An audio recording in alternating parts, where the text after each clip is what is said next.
안녕하세요. 저는 고등학교 교사로 일하고 있는 30대 여자입니다. 여러분들은 지금 여러분들의 삶에 만족하고 행복하다 생각하며 살고 계신가요? 저는 아직도 행복이라는 게 무엇인지 어떤 감정인지 모르겠어요. 30대가 될 동안 살아오면서 한순간도 행복했던 적이 없었거든요. 제 인생인데 저를 위해 살아본 적이 없었던 것 같아요. 항상 제가 아닌 다른 누군가를 위해 희생하고 맞춰 살아왔죠. 제가 의지하고 기댈 수 있는 버팀목이 되어야 할 사람들이 되려 제게 의지를 하고 있었어요. 과거에 저는 하고 싶은 것 다 하고 하고 싶은 말 다 하며 사는 당찬 아이였어요. 물론 저의 당찬 모습은 다 저희 부모님의 재산에서 나온 것이지만요. 저는 부잣집 아이들만 다닐 수 있다고 소문난 학교에 다닐 만큼 부유한 가정에 태어났어요. 제가 다니던 초등학교는 교복을 입고 다녔었고 저는 그 교복을 엄청 좋아했어요. 그 교복을 입고 길거리를 돌아다니면 다들 저를 부럽다는 눈으로 쳐다봤었거든요. 저는 그 시선들이 나쁘지 않았고 오히려 즐기며 괜히 우쭐거리게 되고 자신감이 생겼어요. 하지만 저는 그 교복을 입은 지 겨우 3달 만에 교복을 벗어야 했어요. 제가 주말에 놀이공원 가자고 졸라서 부모님과 함께 여행을 갔었는데 집으로 돌아오는 길에 사고가 나서 부모님은 그 자리에서 돌아가시고 저만 살아남은 거예요.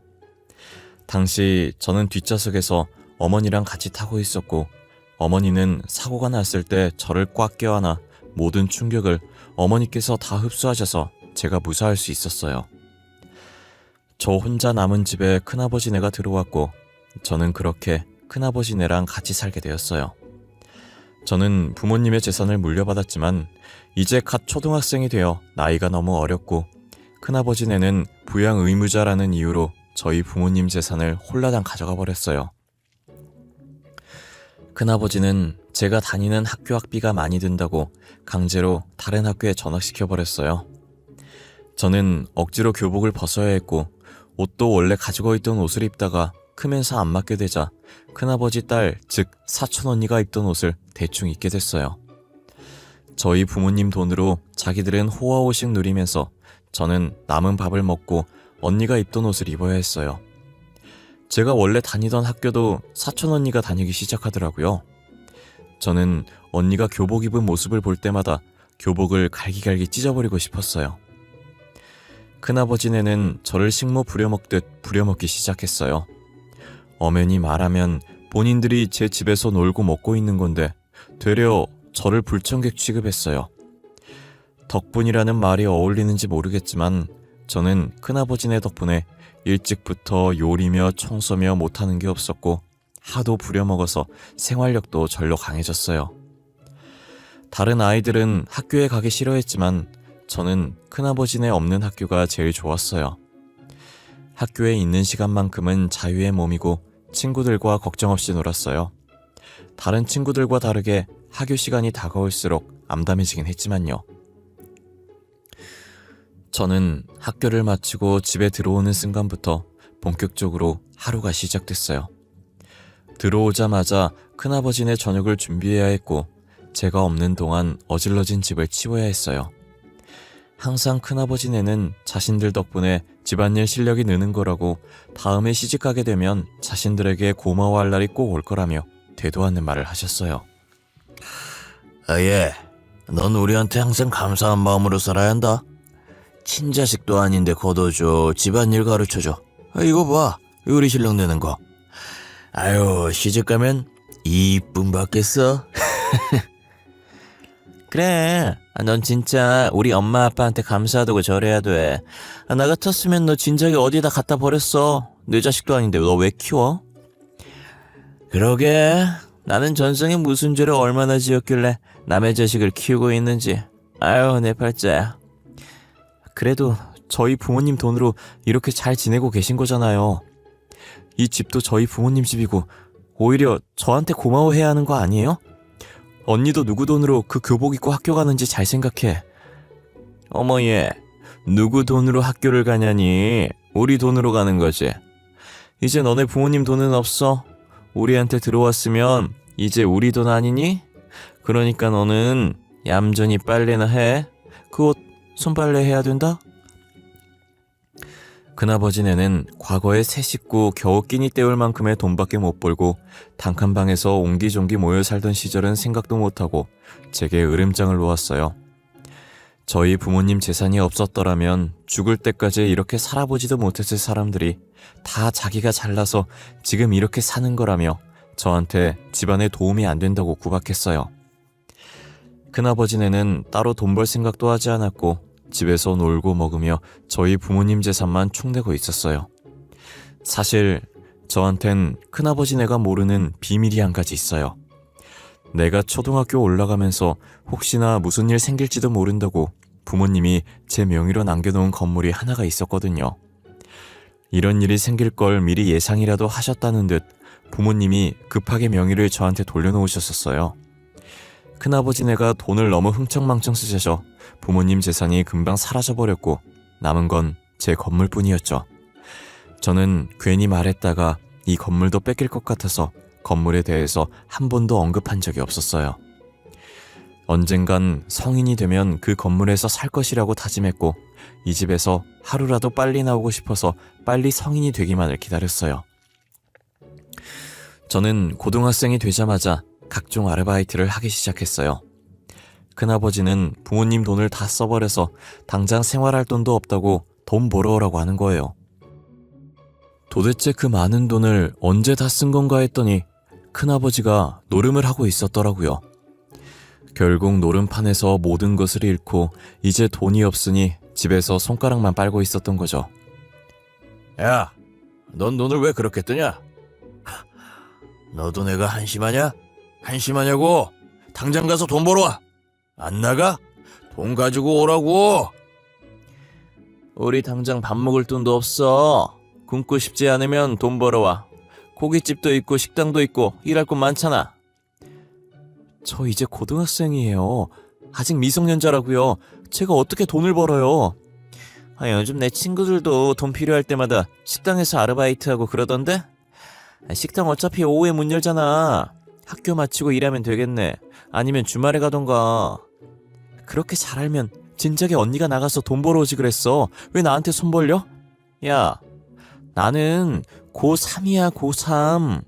한창 공부할 땐데 수험생이 어떻게 아르바이트를 해? 너는 이제 고1이잖아. 고1은 괜찮아. 아르바이트 해도 돼. 큰아버지와 큰어머니는 돈 벌어오라고 난리였고 사촌 언니도 옆에서 부추겼어요. 저는 집에서 이런 꼴이나 보고 있을 바엔 아르바이트를 하는 게 낫겠다는 생각을 했어요. 돈 되는 일이라면 어떤 일이든 열심히 했던 것 같아요. 평일엔 고깃집을 했었고 주말 오전엔 청소년들이 노는 노래방, 주말 오후엔 PC방도 했었어요. 한창 놀 나이에 몸이 10개라도 모자랄 정도로 열심히 살았었어요. 다들 일하려고 하지 않았고 정말 제가 아니면 집구석이 돌아가지 않았어요.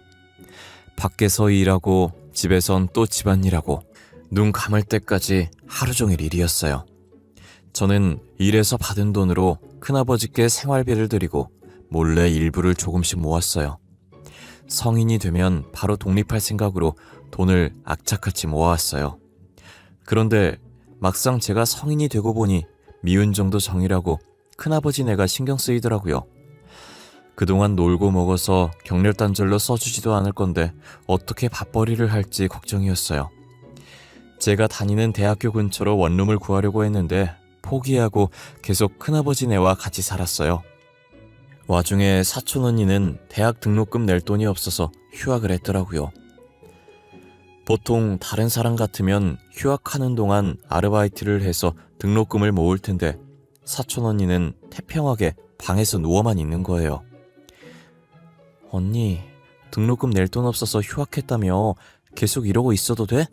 아르바이트해서 등록금 마련하거나 학자금 대출 받던 거 해야 하는 거 아니야? 뭐하러 대출을 받아? 네가 있는데. 너 일하잖아. 돈 모아둔 거 있을 거 아니야.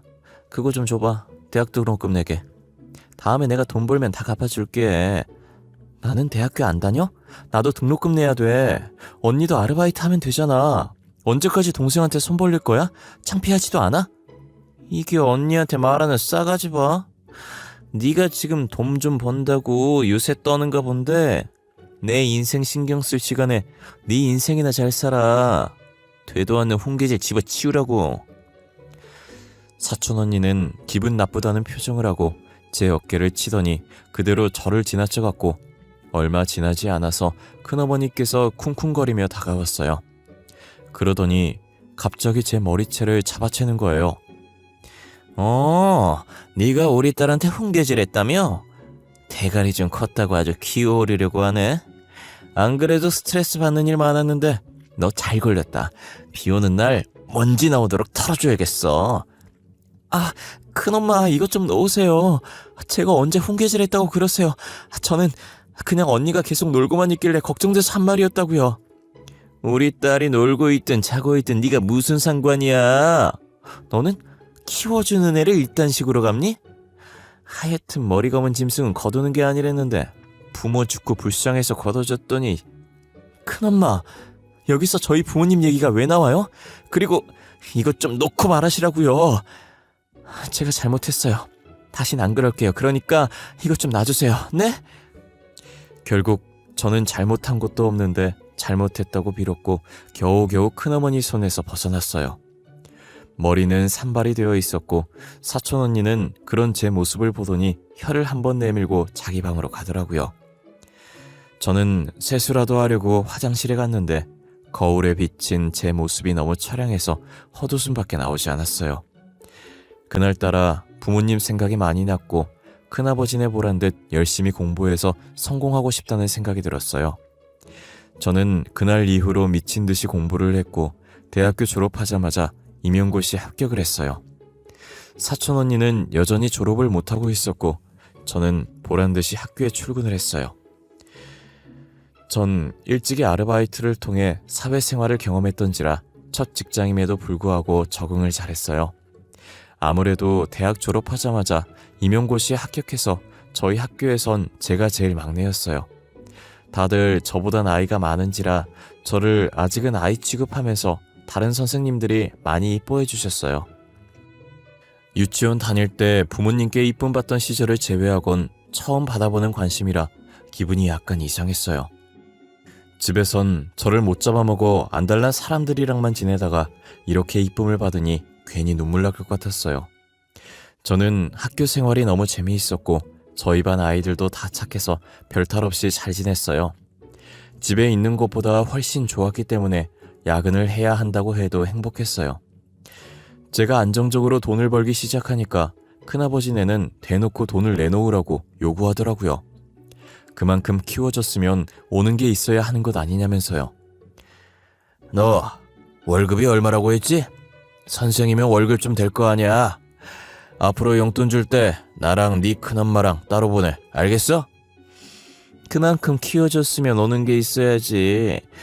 우린 많은 거 안 바래. 달에 각자 60만 원씩만 줘. 우리도 입에 풀칠할 건 있어야지 않겠어? 요즘 다들 그렇게 받는다고 하던데.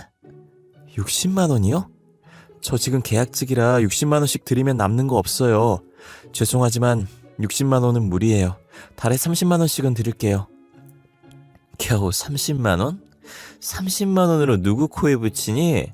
밥 몇 번 사 먹으면 없겠구만. 그럼 60만 원까지는 안 바랄게. 45만 원. 딱 45만 원. 어때?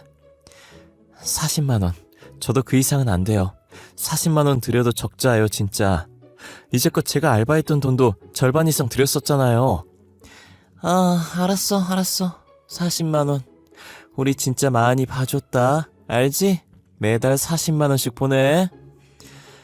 큰아버지네는 그렇게 저를 부려먹고도 뻔뻔하게 키움값 내놓으라고 하셨고 저도 처음엔 키워준 은혜 갚고 끝내자는 생각에 돈을 줬었어요. 그런데 제가 한 번 주기 시작하니까 별의별 핑계를 다 대면서 야금야금 돈을 가지고 가더라고요. 탁자 부러졌다고 새로 사야 하니 돈 좀 보내달라고 하길래 제가 부러뜨린 것도 아닌데 왜 저한테 달라고 하는지 물어봤어요. 큰어머니는 뻔뻔하게 이 집 원래 너희 집 아니었냐며 집주인이 고치는 게 당연하다는 거예요. 저는 괜히 말 길게 해봤자 저만 피곤할 것 같아서 한숨만 쉬고 계좌로 돈 보내줬어요. 큰어머니가 해결되니 큰아버지가 연락이 와서 용돈이 다 떨어져서 지금 밥 먹은 거 계산을 못하고 있다고, 계산 못하면 경찰에 신고하겠다는데 가만히 보고만 있을 거냐고 하더라고요. 저는 또 할 수 없이 음식값을 큰아버지에게 드렸어요. 이런 식으로 짜잘짜잘한 일들로 제게 돈을 뜯어가시는 거예요. 뭐라고 하기도 못한 게 제게 가져가는 돈이 4만원, 5만원 이런 식의 소액이었거든요. 겨우 4, 5만원 가지고 쪼잔하게 난리치는 사람들 것 같아서 아무 말도 못하고 있었어요. 그냥 말 길어지기 전에 입금해주고 치우자는 마음이 더 많았죠. 그래도 제가 학창시절 아르바이트 했을 땐 평일엔 알바하고 주말엔 공부한다는 핑계대고 나와서 주말에 아르바이트 하는 걸 비밀로 했었거든요. 평일 알바비 절반 이상을 줬다고 해도 지금 주는 돈보다 적었어요. 그래서인지 제가 돈을 많이 주니 예전처럼 구박을 하진 않더라고요. 오히려 제게 빌빌거리며 돈을 달라고 구걸을 했죠. 아무래도 그 집안엔 백수밖에 없고 돈 버는 사람은 저밖에 없으니 저한테 잘 보여야 돈이 한 푼이라도 더 떨어지니까 최대한 제 심기를 건들지 않으려고 했어요. 이게 돈이 주는 권력인가 싶고 차라리 이유 없이 구박받던 예전보다는 지금이 훨씬 낫다고 생각했어요. 그러다 TV에서만 보던 사채업자들이 저희 학교 앞 골목에 차를 세워놓고 있는 거예요. 저는 사채업자와는 아무 상관이 없는지라 그냥 지나쳐 가려고 했어요. 그런데 사채업자가 한 손에 종이를 들고 제 앞을 가로막고 서 있는 거예요. 그러더니 들고 있던 종이를 제 얼굴 옆으로 갖다 대는 거예요. 뭐예요? 비켜주세요. 저 지금 바쁘거든요. 안 비키시면 소리 지를 거예요. 아유, 아가씨야. 나도 지금 바쁘거든. 사진이랑 똑같이 생겼네. 본론부터 이야기 할 테니까 잘 들어. 네 큰아버지라는 사람이 나한테 돈을 빌렸거든. 근데 나한테 갚을더니 아가씨가 가지고 있다고 하네. 제가 가지고 있다고요? 저는 큰아버지가 사채를 빌렸었는지도 방금 아저씨가 말해서 알았는데요. 저 돈 없어요. 제가 빌린 것도 아닌데 제가 왜 갚아요. 저한테 이러지 말고 큰아버지 찾아가 보세요. 아유, 뭐하냐 아가씨가 이 학교 선생인 것 같은데 일 더 크게 만들고 싶지 않으면 빨리 주고 끝내지.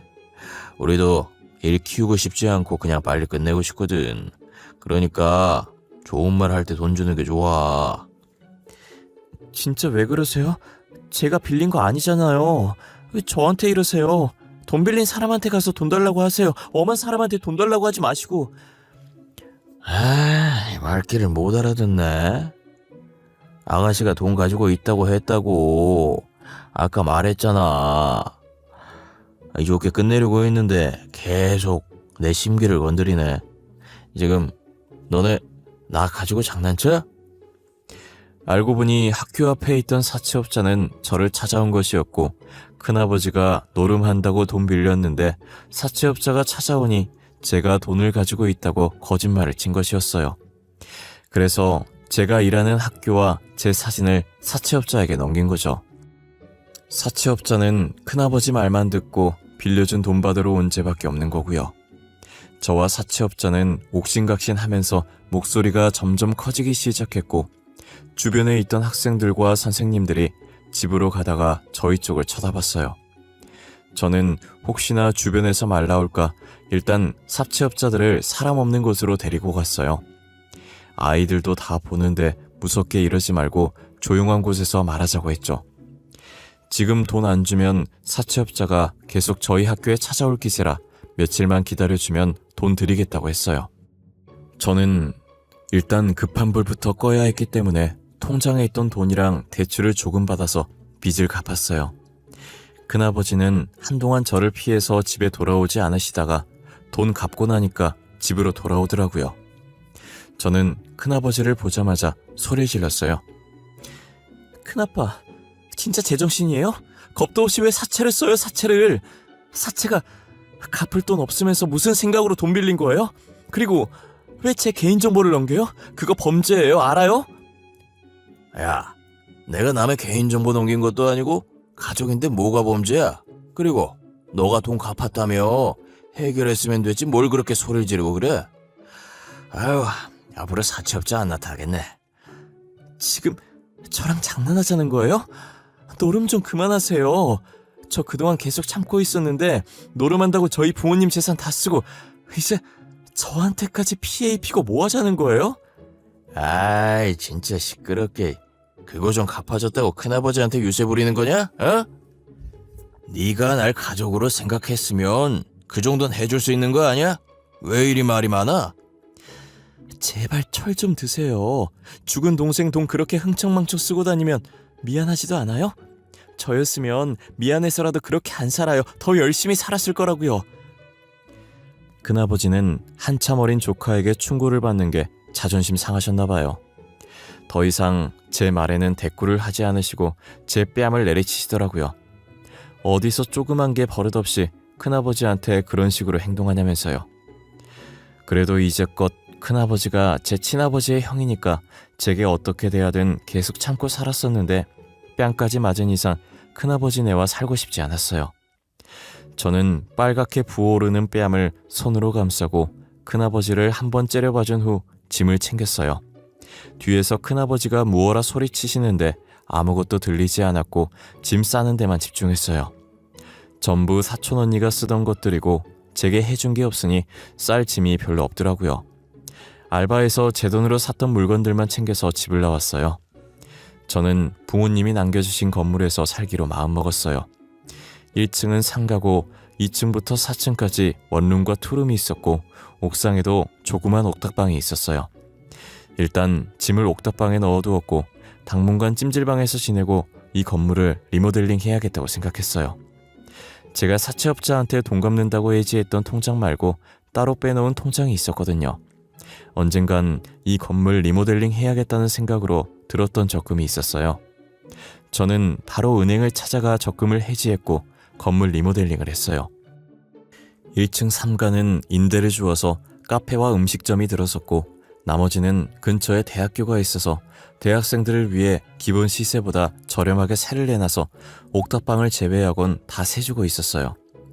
저는 남는 방인 옥탑방에서 제 나름대로 인테리어를 해서 살고 있었죠.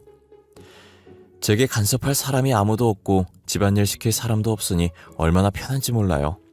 진작에 이렇게 살 걸 그동안 뭐하러 그 집에서 꾸역꾸역 살았는지 모르겠더라고요. 제게 몰래 건물이라도 하나 남겨준 저희 부모님께 너무 감사했어요. 그래도 큰아버지네랑 지내면서 힘든 일 다 겪어보니 어떤 일도 힘들게 느껴지지 않았어요. 친구들은 집안일 하기 귀찮아서 자취를 안 한다던데 저는 원래도 집안일을 제가 다 했던 터라 계속 내 식구 뒤치다꺼리 하다가 이렇게 혼자 지내니 집안일 같지도 않고 오히려 더 편했어요. 제게 잡일시키는 사람들이 없어지니 여유 시간도 생기고 좋았죠. 저는 창문으로 들어오는 신선한 바람을 맞으며 거실 한가운데에 누워 있었어요. 한참 여유를 부리며 눈을 감고 바람을 맞고 있는데 갑자기 누군가 제 집 문을 미친 듯이 두드리는 거예요. 문 두드리는 소리가 엄청 시끄러운 게 한 사람이 아닌 것 같았어요. 저는 너무 놀라서 순간적으로 몸을 움찔거렸고 놀란 가슴을 쓸어내린 뒤 문 쪽으로 다가갔어요. 문이랑 가까워질수록 문 앞에 있는 사람의 목소리가 선명해지더라고요. 역시나 제가 예상했던 것처럼 저를 찾아온 사람은 큰아버지와 큰어머니였어요. 제가 여기 있다는 건 또 어떻게 알았는지 귀신같이 찾아온 거예요. 저는 문 앞에 서서 문을 열어줘야 하나 말아야 하나 고민을 했어요. 그런데 하는 폼이 제가 문 열어주기 전까지 안 가고 저렇게 시끄럽게 할 것 같더라고요. 그러면 주변 사람들한테도 민폐니 그냥 문을 열어주기로 했어요. 아, 역시 네가 여기 있었구나.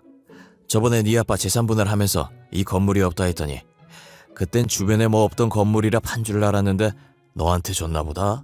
근데 그걸 여태 숨기고 있었어? 네가 우리한테 어떻게 이래? 키워주고 입혀주고 먹여줬더니 이렇게 뒤통수를 때려? 너 당장 돈 내놔. 여기 세 주고 돈 받고 있을 거 아니야. 절반 정도는 우리한테 줘야지. 아줌마, 침 튀겨요. 멀리서 말하세요. 그리고 내가 당신들한테 돈을 왜 줘? 나를 키워줘? 누가? 나는 나 알아서 컸어. 내가 먹는 걸로 들어간 돈도 다 우리 부모님 돈이잖아. 야, 너 말을 그렇게 하면 우리가 서운하지. 가족 없이 혼자 남은 거 우리가 걷어줬더니 뭐가 어쩌고 저째? 키워주는 애를 이딴 식으로 갚는 애가 어딨어? 진짜 아까부터 뭘 키웠다고 그러는 거야? 저기 아줌마, 아저씨, 저희 부모님 돈이나 돌려주세요. 부양 의무자랍시고 가지고 간 저희 부모님 재산 다 돌려주시라고요. 이게 어디서 어른들 말하는데 두 눈 시퍼렇게 뜨고 대들어? 그 돈 이미 너 키우는데 다 들어간 거 몰라? 다 너한테 들어갔다고. 말은 똑바로 하세요. 저는 맨날 먹다 남은 밥 먹고 언니가 입던 옷 입고 다녔어요. 그 돈 다 당신들 사치 부리고 노래만 됐었잖아. 부모님 재산 토해낼 거 아니면 다시는 찾아오지 마. 알겠어? 저는 큰아버지와 큰어머니를 밀치고 문을 닫으려고 하는데 계속 비집고 들어오더라고요. 그동안 저희 부모님 재산 다 쓰고 제가 아르바이트해서 받은 돈도 가져가서 써놓고 무슨 염치로 여기까지 찾아와서 돈 내놓으라고 하는지 모르겠어요. 제게 해준 것도 없으면서 계속 키워준 값 내놓으라고 하는데 어처구니가 없더라고요. 좋은 말 할 때 가면 그냥 넘어가려고 했는데 안 가고 돈 달라고 소리 지르길래 경찰에 전화해버렸어요. 경찰과 전화 연결되자마자 모르는 사람이 주거 침입해서 돈 달라고 난리치고 있다고 빨리 와달라고 했죠. 결국 큰아버지와 큰어머니는 끝까지 저희 집에서 버티다가 경찰한테 끌려나갔어요. 그 뒤로도 몇 번이나 저희 집에 찾아왔고 제가 문을 열어주지 않자 1층 상가까지 갔더라고요. 큰아버지네가 건물주 나오라고 하라면서 인테리어 소품들 던지고 난리도 아니라고 잠깐 와보셔야 할 것 같다고 카페 사장님께 전화가 온 거예요. 다행히 딱 마침 제가 그때 수업이 없어서 급하게 카페로 향했어요.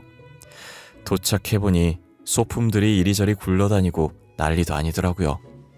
카페 사장님은 무서워서 구석에서 떨고 계시고 큰아버지와 큰어머니는 고래고래 소리를 지르고 있었어요. 지금 이게 무슨 짓들이에요? 남의 영업장에 와서 이게 무슨 민폐야. 사장님 죄송해요. 제가 이 사람들 데리고 나갈게요. 데리고 나가긴 어딜 데리고 나가? 그냥 여기서 얘기해. 우리 잘난 건물주님께서 기껏 이만큼 키워줬더니 이렇게 우리를 버리네.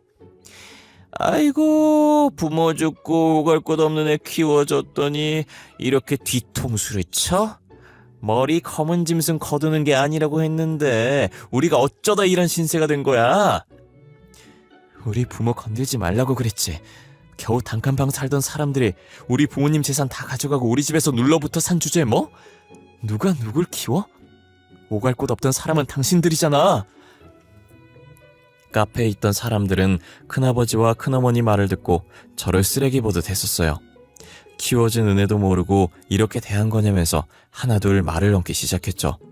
하지만 제가 부모님 재산 다 가지고 가고 어린애 아르바이트 시키고 집안일 시켰다고 하니 사람들은 큰아버지와 큰어머니께 따가운 시선을 보내고 저마다 한 소리씩 하더라고요. 제 욕을 하던 사람들은 한순간에 큰아버지네를 욕하기 바빴어요. 기세등등 하던 큰아버지와 큰어머니는 사람들이 자신들에게 손가락질하며 욕을 하자 눈치를 보기 시작하더라고요. 저는 업무 방해죄와 기물파손죄 그리고 명예훼손죄로 큰아버지와 큰어머니를 경찰에 신고했어요. 같이 경찰서로 가서 다시는 제 주변에 얼씬거리지 못하도록 접근금지 신청도 하고 나왔어요. 큰아버지와 큰어머니는 조사를 받았고 벌금형으로 끝나긴 했지만 죄가 많아서 벌금도 만만치 않다는 거예요. 웬만하면 저희랑 합의하라는 답을 받았다고 하더라고요. 저는 카페 사장님께 절대 합의해주지 말라고 했고 저도 합의할 생각 없다고 전했어요. 결국 큰아버지와 큰어머니는 많은 벌금을 내야 했고 벌금 낼 돈이 없어서 다시 사채에 손을 댔어요. 그리고 지금은 저와 연락을 끊은 상태고 큰아버지네는 사채업자들 피해 다니고 있다고 하더라고요. 제게 조금만 잘해주셨더라면 끝까지 그 은혜 잊지 않고 잘해드렸을 텐데 일을 이렇게 만든 건 다 큰아버지 큰어머니 본인들이죠. 저는 절대로 큰아버지네를 용서할 마음이 없어요. 잘못했다고 무릎 꿇고 싹싹 빌어도 용서하지 않을 거예요. 그리고 앞으로는 남을 위해서가 아닌 저를 위해서 살 거예요. 남을 위해 살아봤자 제게 돌아오는 건 아무것도 없더라고요. 제 이야기는 여기까지입니다. 여러분들은 꼭 자기 자신을 아껴주시고 오로지 자신을 위해서 사셨으면 좋겠어요. 우리 모두 소중한 사람들이잖아요.